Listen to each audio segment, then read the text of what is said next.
अस्सलाम वालेकुम रहमतुल्लाह।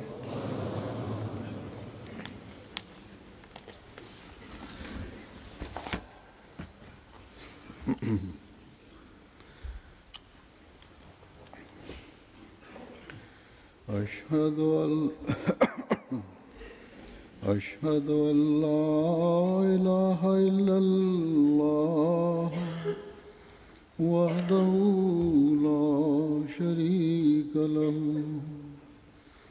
وأشهد أن محمدا عبده ورسوله أما بعد فأعوذ بالله من الشيطان الرجيم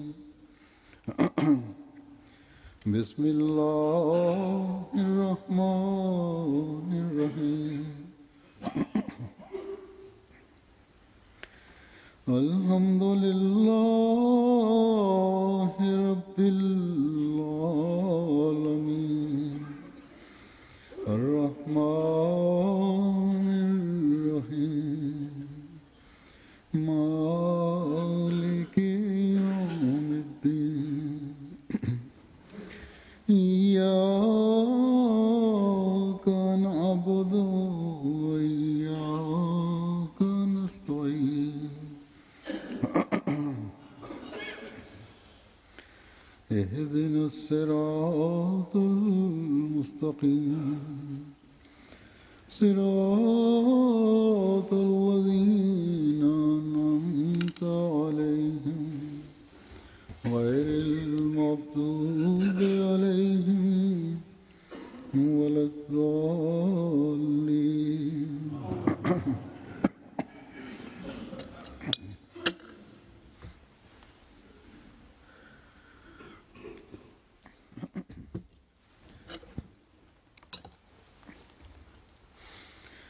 हज़रत मसीह मऊद अलैहिस्सलाम एक जगह फरमाते हैं, Le Messie promis alayhi salam déclare: ne croyez pas que la Jamaat des Sahaba signifie ceux qui sont passés, mais il y a un autre groupe, un groupe que Dieu a évoqué dans le Saint-Coran. Ces personnes font partie des Sahaba, des personnes qui seront en compagnie de la deuxième manifestation de Ahmad. Le saint prophète Mohammed Mustafa sallallahu alayhi wa sallam portait aussi le nom d'Ahmad et il s'est manifesté une deuxième fois en la personne du Messie promis alayhi salam. Le Messie promis alayhi salam déclare: Dieu a déclaré c'est-à-dire qu'il n'y a pas une seule Jamaat des Sahaba, mais à l'époque du Messie promis, sa Jamaat sera la Jamaat des Sahaba. C'est-à-dire ces personnes qui ont vu le Messie promis alayhi salam, des personnes qui lui ont prêté allégeance, des personnes qui ont profité de sa compagnie et des personnes qui ont progressé dans leur foi et dans leur piété. Le Messie promis alayhi salam a déclaré que ces personnes, cette Jamaat, est celle des Sahaba. Il déclare davantage que les exégètes déclarent que ce verset s'applique à la Jamaat du Messie promis. Le terme minhum signifie qu'ils auront cette attention interne des compagnons et rechercheront les mêmes avantages que ces derniers. Ceux qui ont profité de la compagnie du Messie promis alayhi salam ont certainement un statut particulier. Et chacun d'entre eux est un exemple pour nous. On doit prendre pour exemple leurs vertus, leur taqwa, leurs réformes et le niveau qu'ils ont atteint dans ces domaines. Nous sommes chanceux car les incidents au cours de la vie de ces compagnons du Messie promis alayhi salam nous ont été transmis. Ensuite, par l'entremise de ces compagnons du Messie promis alayhi salam, on nous a transmis les faits des réunions du Messie promis alayhi salam, ainsi que l'état de ces réunions en sa compagnie. Je présente de temps en temps les récits des compagnons du Messie premier alayhi salam. Aujourd'hui aussi, je vais présenter quelques faits à ce propos. En raison de l'entraînement qu'ils ont reçu du Messie premier alayhi salam, en raison de la lumière qu'ils ont reçue du Messie premier alayhi salam, lumière que le Messie premier alayhi salam a reçue de son maître, le saint prophète Mohammed Mustafa sallallahu alayhi wa sallam. En raison de cette lumière et de cette tarbiya, Dieu a transformé complètement ses compagnons et chacun d'entre eux possédait un éclat particulier. Qu'il soit riche ou qu'il soit pauvre, qu'il soit un érudit ou qu'il soit un illettré, chacun de ses compagnons s'était paré de couleurs extraordinaires. S'ils avaient confiance en Dieu, eh bien cette confiance en Dieu se manifestait sous un éclat particulier. S'ils avaient cette ardeur pour servir la foi, eh bien cette ardeur était emplie d'abnégation et était d'un éclat particulier. S'ils avaient une relation avec le Saint-Coran, eh bien cette relation était très profonde. Ils ressentaient un très grand amour pour le Saint-Coran. Ensuite, Dieu lui-même leur a enseigné le Saint-Coran. Et Dieu a éclairé leurs esprits et leur a accordé cette connaissance du Saint-Coran. Et tout cela indique en fait leur relation profonde avec Dieu. Cela aussi est une de leurs qualités. Et en d'autres situations aussi, nous voyons comment Dieu les a traités. Il leur a accordé un traitement qu'il accorde à ses proches. Et grâce à ces récits, l'on va comprendre comment, lorsqu'il était en compagnie de ses compagnons, le Messie premier alayhi salam leur a enseigné comment répondre à certaines questions, comment en peu de mots et en quelques phrases, on pourra répondre à certaines questions. En quelques mots, il leur a enseigné comment présenter des preuves et des arguments.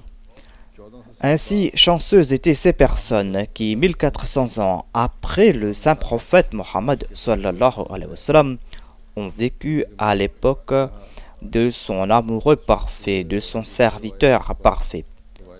Comme je l'ai dit, je vais présenter quelques récits tirés du registre des compagnons du Messie premier alayhi salam. Hadrat Moulvi Soufi Ata Mohammed Sahib rapporte que j'ai lu dans les journaux que le Messie premier alayhi salam va venir à Jahlam. Mais moi, j'ai pas eu la permission de partir pour Jahlam. Il était un salarié, mais il a déclaré que j'étais inconsolable. J'ai dit à ma famille que demain c'est dimanche et le Messie premier alayhi salam est venu à Jahlam.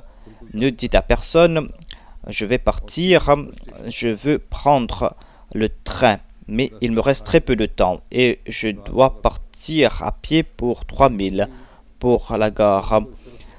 Et il faisait nuit, la route était montagneuse, même pendant la journée. Il était difficile de traverser par cette route, mais il avait cette ardeur en lui. Même la nuit, ce compagnon est sorti. Il rapporte que j'ai placé ma confiance en Dieu et je suis sorti. Et par hasard, il y avait une lumière qui marchait devant moi. Peut-être qu'il y avait quelqu'un qui marchait devant lui. Et il a dit que j'ai pris le nom de Dieu et j'ai parcouru cette route montagneuse. Il y avait donc cette lumière qui était au-devant de lui. Il a placé sa confiance en Dieu. Il voulait rencontrer le Messie et le Mahdi. Et certainement, c'est Dieu qui a arrangé tout cela pour lui, à savoir qu'il y ait une lumière devant lui, afin qu'il puisse parcourir cette route. Il a déclaré que lorsque je suis arrivé à la gare, le train était prêt, j'ai pris mon billet, je suis arrivé à Jahlam. J'ai pu rencontrer le Messie premier alayhi salam. il y avait un certain Ahmaddin qui était là-bas. Il a déclaré: on va tirer grand plaisir lorsque aujourd'hui vous allez nous présenter votre poème. Soufi Atta Muhammad avait écrit un poème lorsqu'il avait prêté allégeance. Il avait des paroles de prière et il avait présenté ce poème au Messie premier l'Islam lorsqu'il a envoyé sa lettre d'allégeance et on lui a demandé de présenter ce poème. Il a déclaré: si le Messie premier l'Islam me donne la permission, je vais présenter ce poème. Après la permission du Messie promis, il a présenté ce poème avec ardeur et ce poème a eu un grand effet sur l'assistance. Une personne a dit que donnez-moi ce poème, mais l'autre a déclaré que je l'ai récité par cœur. Après le poème, le conseil que le Messie premier l'Islam m'a donné était le même qu'il m'avait envoyé par lettre. Lorsqu'il avait envoyé sa lettre, il avait demandé au Messie premier l'Islam de lui présenter quelques prières ou des conseils de prière. Et le Messie premier l'Islam lui avait envoyé des prières. Le rapporteur déclare que le Messie premier l'Islam m'a dit la même chose et il dit que j'étais très étonné concernant la bonne mémoire du Messie premier l'Islam. Ce qu'il avait écrit était la même chose qu'il m'a dit. Le conseil que le Messie premier l'Islam lui a donné à l'époque et qu'il lui avait dit oralement était que vous me demandez des conseils concernant ces prières. On n'a pas besoin d'autres prières ou incantations. Récitez souvent le daroud, récitez souvent Alhamd et faites l'istighfar et étudiez avec attention le Saint-Coran et récitez souvent le Saint-Coran. Voilà le conseil qui est la clé du succès. Beaucoup de personnes m'écrivent à moi, dit sa sainteté, et ils me demandent des conseils et je leur dis la même chose. Et le Messie premier l'Islam a écrit à quelqu'un qu'il doit réciter la hawla souvent, c'est-à-dire la hawla wa la quwwata illa billah il ali il azim. Il doit réciter souvent cette prière. C'est grâce à cela que l'homme va se rapprocher de Dieu. Ensuite, il y a le récit de Hadrat Khalifa Nuruddin Sahib de Jammu. Khalifa Nuruddin était de Jammu et on ne doit pas avoir de malentendu à propos de lui et du premier calife. C'est un autre compagnon du Messie premier l'Islam et ce n'est pas le premier calife. Khalifa Nuruddin a déclaré qu'une fois, je suis parti de Jammu pour le Cachemire et je suis passé par Gujarat. En cours de route tout près de Gujarat, je me suis arrêté pour prier et j'ai prié Allahumma inni a'udhu bika min al-hammi wal huzni. J'ai prié avec beaucoup d'ardeur. Après cela, Dieu a subvenu à tous mes besoins et jamais je ne fais face à de grandes difficultés. En dépit du fait que je n'avais pas de grand business, de l'invisible, Dieu m'accordait des milliers de roupies. Cette personne avait prêté allégeance au maître du Messie premier l'Islam et c'est le pouvoir sanctifiant du Messie premier l'Islam qui a transformé ces personnes. Elles ont prié et Dieu a exaucé leurs prières de façon extraordinaire. Il a déclaré que jamais je n'ai fait de demande à personne, jamais je n'ai fait face à de grandes tristesses et c'est Dieu qui m'a accordé ses grâces et ses faveurs et je n'ai pas eu de difficultés financières. Il y a le récit de Mian Sharafat Ahmad Sahib qui a rapporté à propos de son frère Maulvi Jalaluddin. Il a déclaré que mon père avait une confiance complète en Dieu. Il déclarait que lorsque nous avions besoin de quelque chose, c'est Dieu lui-même qui subvenait à nos besoins. Il avait une grande confiance en Dieu. Nous n'avions pas besoin de dire quelque chose à quelqu'un. Il a déclaré que en 1918, j'ai travaillé comme salarié pour l'Anjuman et je recevais un salaire de 20 ou de 25 roupies. C'est l'Anjuman qui lui payait 20 ou 25 roupies. À l'époque, le prix du blé était très cher. Et Khan Sahib Munshir Fanzar Ali Khan était le Nazir Baitulman et il était à Ferozpur. Mon père était son subalterne. Un jour, Farzan Ali Khan a dit à Maulvi Jalaluddin que vous recevez un salaire. C'est pour cette raison que vous faites beaucoup d'efforts quand vous travaillez. Vous travaillez d'arrache-pied en raison de votre salaire. Maulvi Jalaluddin a déclaré que cette parole ne m'a pas plu et je lui ai dit que est-ce que je vous ai demandé un salaire? Moi, j'ai dédié ma vie, j'ai présenté ma vie pour servir la foi.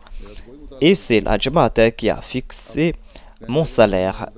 Je n'ai pas fait de demande. Elle a dit que j'ai dit au Nazir Baitul Mal que je ne vais pas prendre cet argent.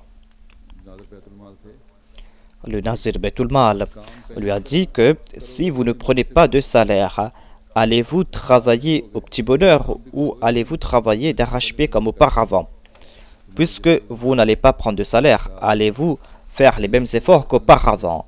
Le Maulvi Jalaluddin a déclaré que, au contraire, je vais travailler avec plus d'ardeur qu'auparavant et je vais faire preuve d'une obéissance indéfectible. Je vais faire plus d'efforts qu'auparavant et je vais faire preuve d'une obéissance indéfectible. Et il n'y avait pas de relation entre son travail et son salaire. Même s'il ne reçoit pas de salaire, il allait servir la foi. Il a dit que j'ai prononcé ces paroles et je suis parti pour faire mes tournées. Il partait à pied. Il n'y avait pas de moyen de transport à l'époque. Généralement, les missionnaires partaient à pied pour leur tournée. Et en cours de route, il s'est dit que j'avais cet argent auparavant. Je recevais ces salaires et je pouvais joindre les deux bouts. Cela subvenait à mes besoins. Et aujourd'hui, on fait face à la crise. Et le blé et tout cela est très cher. Et comment est-ce que je vais joindre les deux bouts maintenant? Il avait ses pensées en tête.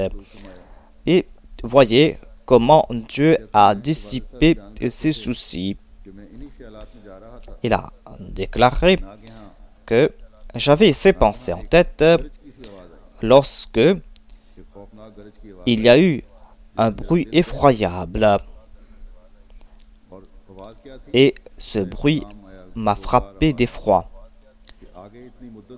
Il y avait un message dans cette voix. On m'a dit, auparavant, il y avait quelqu'un qui te donnait un salaire. C'est grâce à ce salaire que tu es devenu aussi grand. C'est-à-dire, est-ce que tu as grandi grâce à ce salaire? Elle a déclaré que j'ai entendu cette voix et toute ma tristesse a disparu. Et en toute humilité, je me suis dit, ô mon Seigneur, je n'ai pas besoin de leur salaire. Cela n'a aucune importance face à toi. Et il a dit que ma situation était meilleure. Après cela, Dieu s'est occupé de moi et ma situation était meilleure qu'auparavant.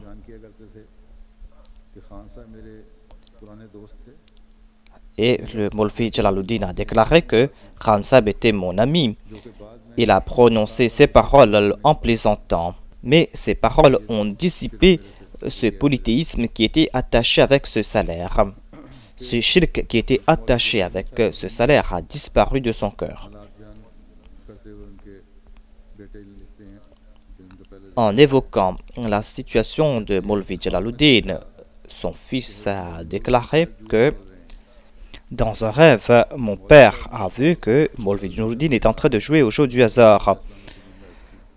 Jalaluddin a rapporté ce rêve au Messie premier l'Islam et le Messie premier l'Islam a déclaré que Maulvi Nuruddin joue en fait au jeu du hasard.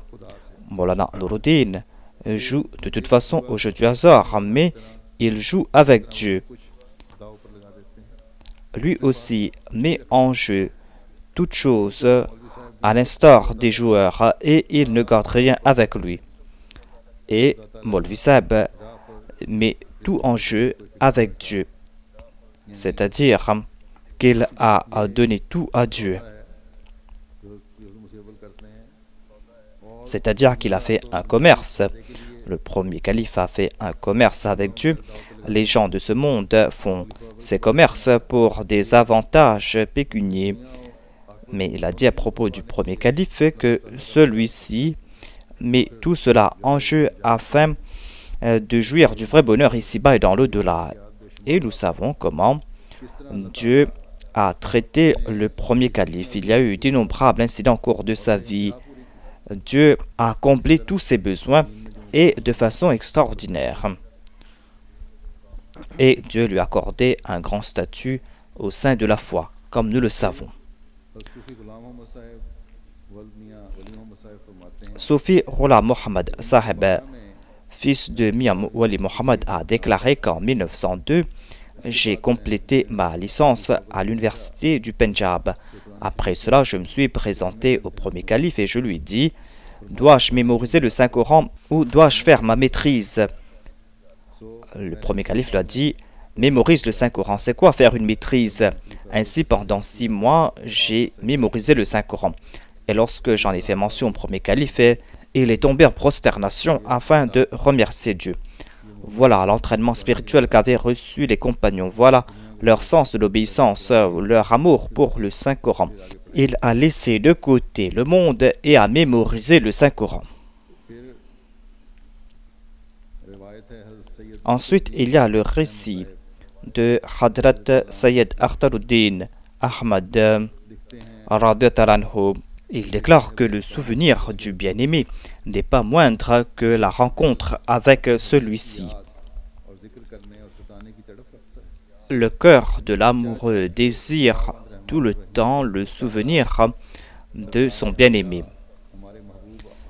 Qui ne désire pas évoquer et se délecter du souvenir d'un si grand homme, à l'instar de notre chef, la manifestation parfaite du saint prophète Mohammed Mustafa sallallahu alayhi wa sallam, notre bien-aimé et notre prophète Hadrat Mirza Ghulam Ahmad alayhi salam. Qui ne désire pas évoquer son souvenir et qui ne veut pas se délecter de son souvenir. Mais ma seule crainte est que j'ai une mauvaise mémoire et cela fait longtemps que j'ai vécu en compagnie du Messie promis l'Islam.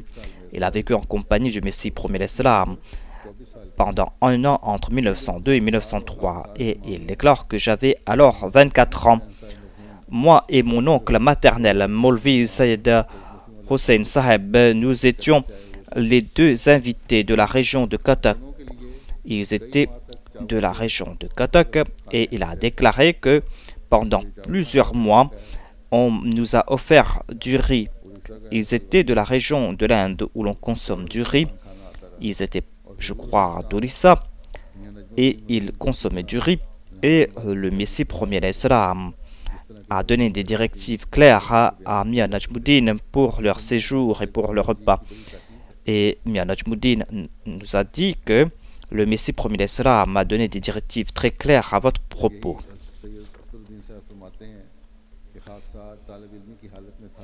Sayyid Akhtaruddin a déclaré que j'étais un étudiant à l'époque et j'étais présent pour les classes du premier calife. Le premier calife avait un très grand amour pour moi. Mes parents, qu'Allah ait pitié d'eux, m'ont demandé de retourner chez nous à la maison. Et moi j'ai dit au premier calife que il sera difficile pour moi de retourner à Qadian en raison du frais de voyage qui est très cher. Le premier calife a déclaré que lorsque tu désires venir ici, écris-moi, je vais t'envoyer les frais de voyage. Donc lorsque ses parents lui ont dit de retourner, il a dit au premier calife que puisqu'il y aura beaucoup de dépenses à faire pour le voyage, c'est pour cette raison qu'il lui sera difficile de retourner à Qadian. Le premier calife lui a dit que lorsque tu désires retourner à Qadian, je vais t'envoyer les frais de voyage. Il a déclaré que lorsque j'étais tout près de retourner chez moi, nous étions au-dessus de la mosquée Mubarak où on priait. Le calife a placé sa main sur mon épaule et a dit avec amour: Akhtaruddin, j'ai entendu dire que कई उस्तादान बुजुर्ग से खास तुम कुरान करीम बहुत पढ़ा करते हो कहते हैं उस वक्त में बहुत सारे उस्ताद tu étudies le Saint-Coran avec d'autres enseignants. पढ़ा करते हो वत्तकुल्लाह व युअल्लिमुकुमुल्लाह Le calife lui a dit que tu apprends le Saint-Coran, mais wattakullaha yu'allimukumullah. Le premier calife lui a prodigué ce conseil en disant crains Dieu et la taqwa et c'est Dieu qui va t'enseigner. Ainsi donc, voilà la condition essentielle pour comprendre le Saint-Coran. Les compagnons du Messie premier l'Islam avaient cet ardent désir et ce compagnon a appris du premier calife ainsi que d'autres personnes. Ensuite, Dieu enseigne à un muttaqi et nous avons vu cela au cours de la vie des compagnons. Par la grâce de Dieu, ils avaient une très grande connaissance du Saint-Coran. Ensuite, il y a le récit de Khairuddin, fils de Mustaqim Saheb. Il a prêté allégeance en 1906 et il a visité le Messie premier l'Islam pour la première fois en 1906. Il déclare un jour, le Messie premier l'Islam était assis après la prière de Maghrib. Ce jour-là, il n'y avait pas de lumière dans la mosquée. Il y avait d'autres personnes qui étaient dans la mosquée et moi aussi j'étais assis là-bas. Quelqu'un posait une question en disant que les mullahs, c'est-à-dire les non-ahmadis, disent que le Messie, Jésus-Christ, alayhi salam, façonnait des animaux. Le Messie premier salam a répondu, Cheikh Saheb, Dieu est le créateur, mais le Messie est-il lui aussi le créateur? Voilà la seule phrase qu'il a répondu. Le rapporteur a déclaré que je ne sais pas qui était ce Cheikh Saheb, car il faisait nuit, mais cette personne n'a pas répondu. Ainsi, le Messie premier salam a dit que nos érudits doivent utiliser ces phrases courtes lors de leur débat.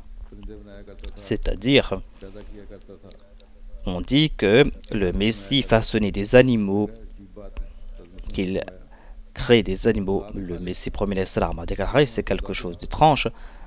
Dieu est le créateur, c'est là un de ses attributs, mais peut-on dire que le Messie aussi est un créateur? Si tu es un musulman, peux-tu commettre ce shirk? Et il a déclaré que ces phrases courtes suffisent lors des débats, car si l'on fait de très longs débats, les arguments vont se perdre. Après cela, Khairuddin a écrit que je suis retourné dans mon village et j'avais un très grand désir d'apprendre le Saint-Coran. Un jour, le Messie premier l'Islam est venu en rêve et il m'a dit dans ce rêve que viens à Qadian et nous allons t'enseigner le Saint-Coran.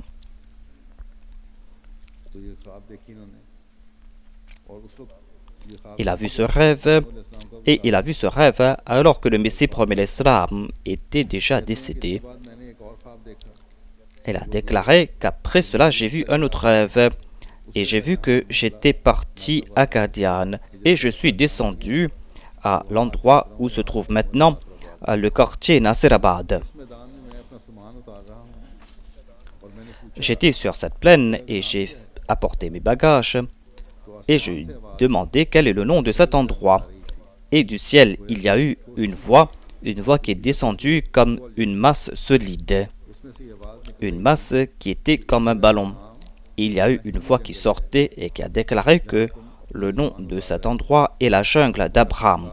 Et tu as apporté tes bagages ici. Ainsi, Dieu a fait comprendre à moi que le Messie premier l'Islam s'appelait Abraham. Je ne savais pas ce qu'avait dit le Messie premier l'Islam auparavant, qu'il est Adam, qu'il est Moïse, qu'il est Jacob et qu'il est aussi Abraham et qu'il a d'innombrables descendants. Ainsi, Dieu lui a fait comprendre ce message et c'est là qu'il a su que cela était un nom du Messie premier l'Islam. Ainsi donc, par l'entremise des compagnons du Messie premier l'Islam, Dieu a soutenu les paroles et les propos du Messie premier l'Islam. Ensuite, Khairuddin rapporte que je ne dis pas cela pour m'avilir, mais c'est une vérité, que moi j'étais un grand pécheur. Et ce que je dis maintenant, cela va se réaliser par la lumière de la Nubuwa, car le Messie promis l'Islam a déclaré qu'il est la lumière de Dieu qui a illuminé le jour. C'est là une vérité. Celui qui établit une relation avec la lumière, cette personne profite de cette lumière. Certes, il est vrai aussi que chacun recevra cette lumière selon ses aptitudes. Il déclare que Molvi Khairuddin a déclaré que je ne savais pas le sens du terme ilham. Je ne savais pas ce que signifie kashf. Je ne savais pas ce que signifient les rêves vrais. Maintenant, par la grâce de Dieu, en plaçant ma main sur la main de cet envoyé de Dieu, en plaçant ma main sur la main de l'envoyé de Dieu, non seulement je sais ce que c'est que les révélations, non seulement que j'ai vu des visions, non seulement que j'ai vu des rêves vrais, mais j'ai vu ces trois choses au cours de ma vie.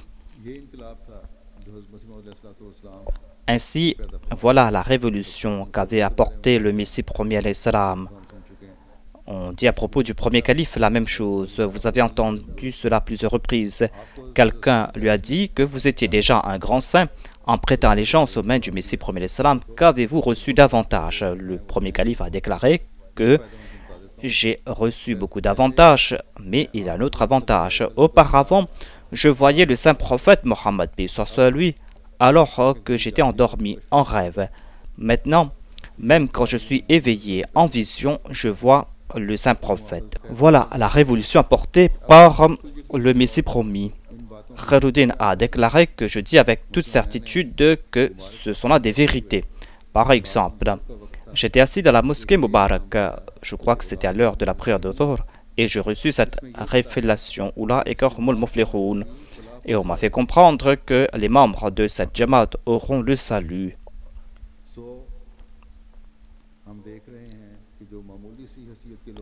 Et nous sommes en train de constater que même des gens ordinaires, ces gens auront une bonne fin.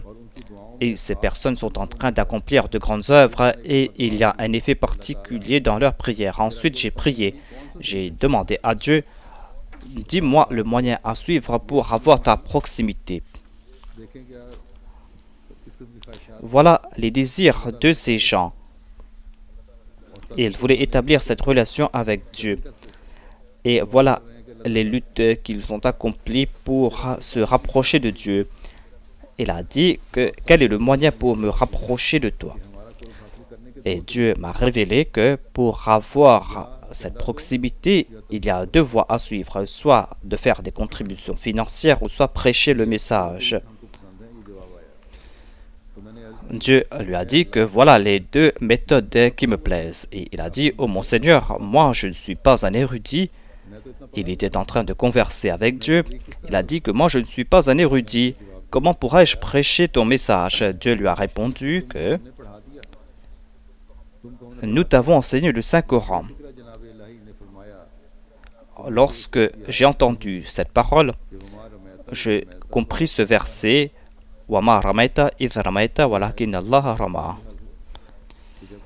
et j'ai compris ce verset, c'est-à-dire quand Dieu s'est adressé au saint prophète Mohammed Mustafa sallallahu alayhi wa sallam au cours de la bataille de Badr, lorsqu'il y a eu une tempête.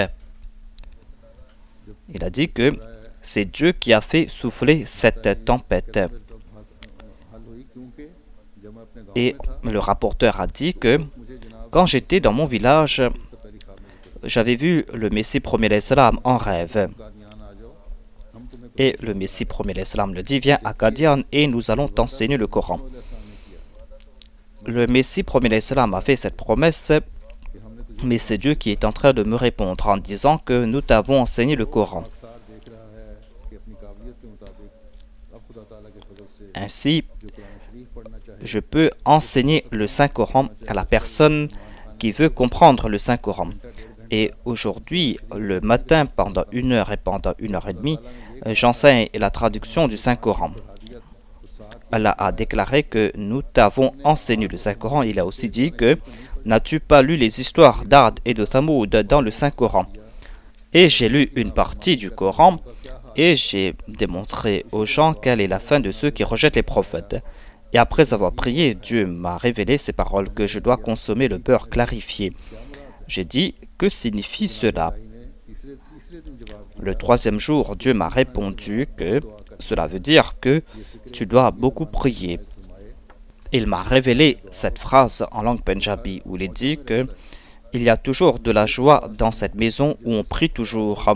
Et j'ai entendu cette voix, à savoir que celui à qui Dieu ne parle pas n'est pas musulman.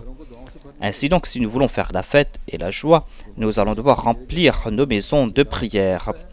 Il a déclaré que pourrais-je dire que tout cela est le résultat de mes capacités. Mais tout cela est le résultat de la lumière du prophétat, de la Noboua. Ainsi, je répète cette parole du Messie premier l'Islam qui a déclaré que je suis cette eau qui est venue du ciel au moment opportun. Je suis la lumière de Dieu qui a illuminé le jour. Ensuite, Hafiz Nabi Bakhsh, qui est le fils de Hafiz Karim Bakhsh, de Faizoullah Tchak,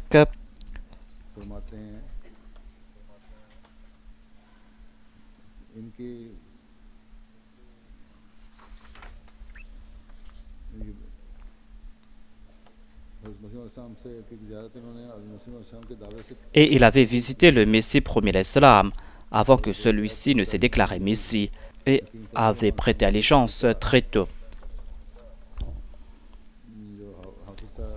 Et Hakim Fazul Rahman Saheb était un missionnaire qui a travaillé en Afrique. Il était le fils de Hafiz Saheb. Il a déclaré que mon père avait un très grand amour pour le Messie premier l'Islam. Il avait pris beaucoup de précautions lorsqu'on lui demandait de rapporter des incidents concernant le Messie premier l'Islam. Il a déclaré que je n'ai pas confiance en ma mémoire. J'avais peur de dire quelque chose qui ne soit pas vrai à propos du Messie premier l'Islam. Il était un comptable dans le département des eaux et il faisait des tournées même pendant les journées de chaleur torride. Au cours du mois de juin et de mai, il faisait des tournées. Et il était certainement très fatigué, mais pendant la nuit, il se levait pour la prière de Tahajjud et il nous demandait de nous lever pour la prière. Au cours du Ramadan, en dépit de la grande chaleur, il jeûnait régulièrement et durant les nuits de l'hiver, il se levait pour la prière Tahajjud et récitait le Coran à haute voix et faisait participer ses enfants dans ses prières. Et il avait mémorisé le Saint-Coran. Il nous demandait de prier régulièrement. Il nous surveillait de très près. C'est là la tâche des parents. Et il n'aimait pas qu'on soit paresseux. Il nous a enseigné lui-même le Saint-Coran. S'il était trop occupé pendant la journée en raison de son travail, pendant la nuit, il nous enseignait le Coran. Nous étions 3 frères. Et l'aîné était Abdurrahman qui était à Qadian pour ses études. Alors qu'il était en train d'étudier à Qadian, il est décédé en 1907 à Qadian. Et moi et mon petit frère Habibur Rahman, qui avait 12 ans, et en compagnie de Hafiz Nour Mohammed et en compagnie de Hafiz Hamid Ali, nous avions visité pour la première fois le Messie premier l'Islam alors qu'il écrivait son ouvrage Ibrahim Ahmadiyya. Et nous nous présentons souvent au Messie premier l'Islam et nous avions prêté allégeance très tôt, car Hafiz Saheb, c'est-à-dire son père, avait demandé au Messie premier l'Islam qu'il voulait lui prêter allégeance avant même qu'il n'ait fait sa déclaration qu'il était le Messie. Hakim Fazul Rahman a déclaré que mon père m'a fait étudier à Qadian lorsqu'il était frappé d'un grand malheur. Il était un exemple de patience et de persévérance. Hakim Fazul Rahman a déclaré que lorsque notre frère aîné est décédé en 1907, 2 de nos sœurs étaient sur le point de se marier. Et nous sommes tous retournés dans notre village pour le mariage. Il y avait le cortège d'une de nos sœurs qui est venue de Jalandhar. 3 jours avant la venue de ce cortège, notre frère est décédé à Qadian. इस पर राहों से हमें तार आई Et nous avons reçu un télégramme de la part du nouveau marié que on pourra repousser la date pour le mariage. खुद ही उन्होंने पेशकश की मगर वालिद साहब ने Mais mon père कीम साहब के वालिद साहब ने कहा a déclaré que वफात एक क़ज़ा इलाही थी le décès était un décret de Dieu. Cela s'est passé. Vous devez venir pour le mariage et vous devez prendre la mariée. Ainsi, 3 jours après le décès de notre frère, 2 de nos sœurs se sont mariées. Et c'était certainement une épreuve très rude pour une personne religieuse. Elle a déclaré qu'au cours du premier et du deuxième califat, jamais mon père n'a fait face à des épreuves et il n'a jamais hésité à leur prêter allégeance. Il a été un exemple d'obéissance envers le califat. Et moi-même, je suis parti à 2 reprises en Afrique pour l'établir. Hakim Fazur Rahman a travaillé en Afrique. Il a déclaré que je suis resté là-bas pour la première fois pendant 8 ans d'affilée et après cela pendant 7 ans d'affilée. En dépit des difficultés, alors que moi je pouvais venir lui aider, mon père m'a prodigué le même conseil, c'est-à-dire que je ne dois jamais être impatient. वापस बुलाने का इरशाद Et tant que le calife ne me demande pas de retourner, मसीह वापस बुलाने का c'est-à-dire quand le calife me demande de retourner, c'est là que je dois retourner et je ne dois rien dire. Je ne dois faire aucune demande. सिलसिले की जुमला अखबार Et mon père achetait les journaux de la communauté alors qu'il travaillait, il contribuait régulièrement, il aidait les pauvres, il avait un très grand sens de l'hospitalité. Il avait fait la wasiya et il avait payé sa hissa Ahmad. Il avait un terrain à Fezullah Chak, notre village, et il avait offert ce terrain à l'Anjuman. इनके परपोते Un de ses arrière-petits-fils, जो इन सहाबी का नाम जिक्र कर रहा हूँ un arrière-petit-fils de ce compagnon, qui est Azizam Omer Ibn Malik, est tombé en martyr le 28 mai dernier à Model Town. Dieu lui a donné le statut de martyr. Il a 2 enfants en bas âge. Qu'Allah soit leur protecteur et qu'Allah soit le protecteur des enfants et des veuves de tous ces martyrs qui sont tombés jeunes. On doit prier pour ces enfants et pour ces veuves et ainsi que pour leurs parents. Qu'Allah soit leur protecteur et qu'il leur accorde patience et persévérance. Et on doit aussi prier pour que ces jeunes veuves puissent se marier. हज़रत मोहम्मद याकूब साहब Il y a le récit de Hadrat Muhammad Yaqub Saheb, fils de Mian Sirajuddin, qui avait prêté allégeance en 1900 et qui avait visité le Messie premier l'Islam en 1904. हज़रत मसीह मौला इस्लाम अपने आगोश शफ़क़त में बच्चों को लिखते हैं कि Le Messie premier l'Islam traitait avec une grande gentillesse les enfants.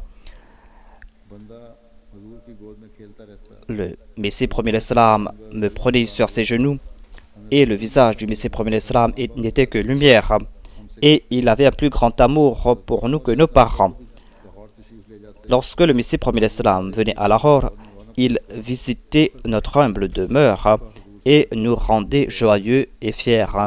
Un jour, le Messie premier l'Islam est venu en voiture chez nous. ख़ानदान के बुजुर्ग Avant de partir, donc, il est venu nous visiter et il y avait plusieurs membres de notre famille.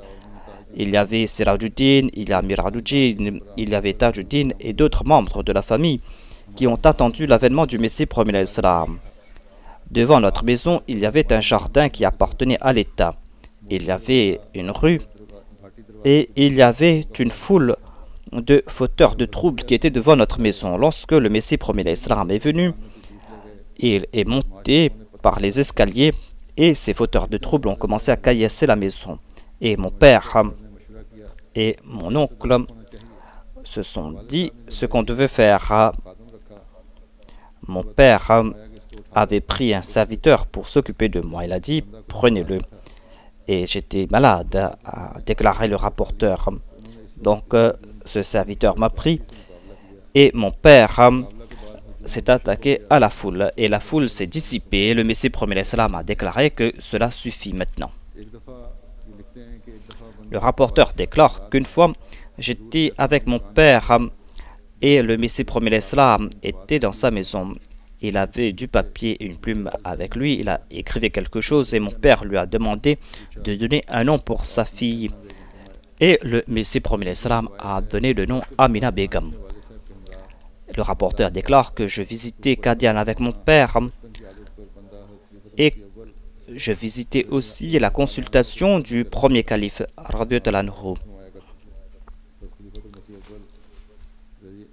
Et le premier calife me prenait dans ses genoux et me câlinait. Et il lisait souvent le Saint-Coran et enseignait le Saint-Coran aux enfants. Le premier calife prenait des enfants sur ses genoux et leur enseignait le Saint-Coran.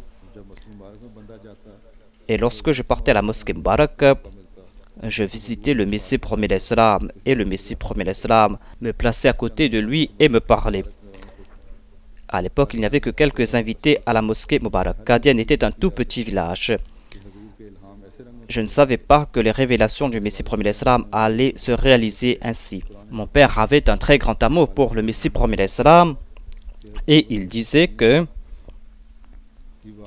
beaucoup de paroles concernant l'aide de Dieu se sont réalisées en la personne du deuxième calife. C'est-à-dire, le Messie premier l'Islam avait dit ces faits concernant le futur et il avait ces révélations qu'il avait reçues. Il a dit que ces paroles vont se réaliser et nous avons constaté de visu que ces révélations se sont réalisées. Voilà donc ces compagnons qui avaient prêté allégeance aux mains du Messie premier l'Islam et qui avaient apporté en leur personne ces changements purs et qui avaient établi cette relation avec Dieu et qui avaient une foi ferme dans le Messie premier l'Islam, une foi que personne ne pouvait ébranler. Leur sens de l'honneur pour la foi nous ramène à l'esprit le souvenir des premiers musulmans. Ils s'étaient asservis au Messie premier l'Islam et avaient compris ce que le Messie premier l'Islam avait déclaré, à savoir que Dieu a décidé d'établir cette communauté et il va montrer des centaines de signes en sa faveur. Le but de tout cela est de créer une Jamaat, un histoire de la Jamaat des Sahaba, afin que l'on puisse voir à l'époque des premiers musulmans. Ceux qui entrent dans cette communauté font partie des Akharina minhum. C'est pour cette raison qu'ils doivent se débarrasser de leurs vêtements de la fausseté et consacrer toute leur attention à Dieu. Les compagnons du Messie premier l'Islam, comme je l'ai dit, ont accompli les vœux du Messie premier l'Islam et ont suivi ses préceptes, qu'Allah nous accorde la possibilité à nous aussi d'apporter en nous ces changements purs et de maintenir ces changements. Inch'Allah, demain, vers minuit, va débuter la nouvelle année. Qu'Allah fasse que cette année soit bénie pour la communauté, que cette année apporte plus de bénédictions, qu'Allah arrête la main des ennemis de l'Ahmadiyya et qu'il fasse qu'ils puissent comprendre la vérité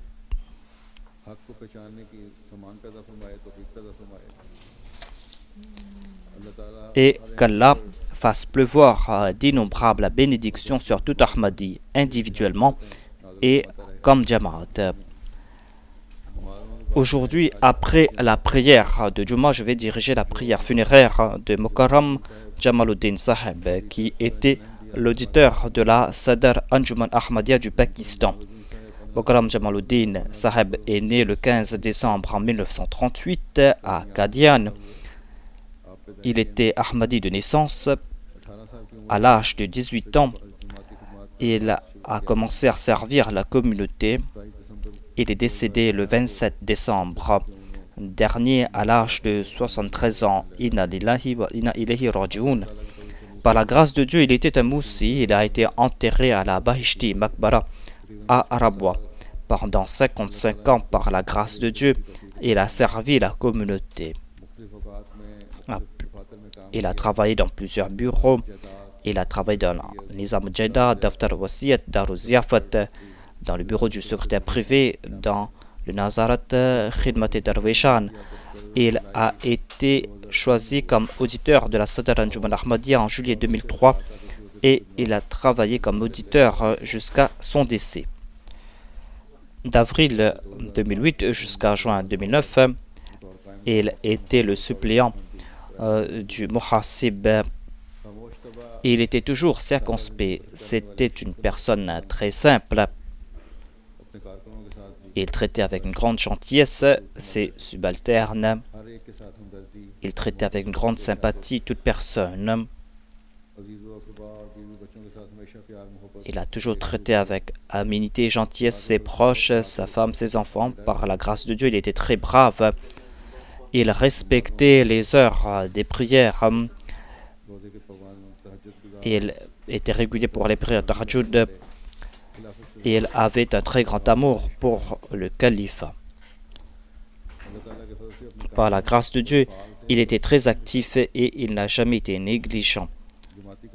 Il accordait toujours préférence à ses œuvres au sein de la communauté et il a toujours fait preuve d'une grande humilité et il a fait preuve d'une grande obéissance à l'égard de ses supérieurs. Qu'Allah exalte son statut, qu'Allah lui accorde son pardon et qu'Allah accorde patience et persévérance à ses enfants. Sa femme est décédée auparavant, qu'Allah fasse que ses enfants puissent perpétuer ses bonnes œuvres. Puis ses bonnes œuvres. Puis ses bonnes œuvres. Puis ses bonnes œuvres. Puis ses bonnes œuvres. Puis ses bonnes œuvres.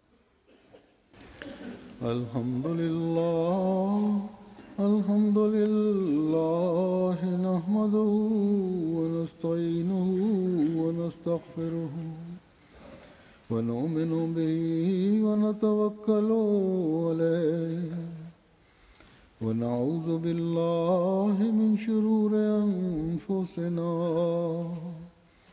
wa min sayyiati a'malina. من يهده الله فلا مضل له ومن يضلله فلا هادي له ونشهد أن لا إله إلا الله ونشهد أن محمدا عبده ورسوله. عباد الله رحمكم الله إن الله يأمر بالعدل والإحسان وإيتاء ذي القربى وينهى عن الفحشاء والمنكر والبغي يعظكم لعلكم تذكرون. اذكروا الله يذكركم وادعوه يستجب لكم ولذكر الله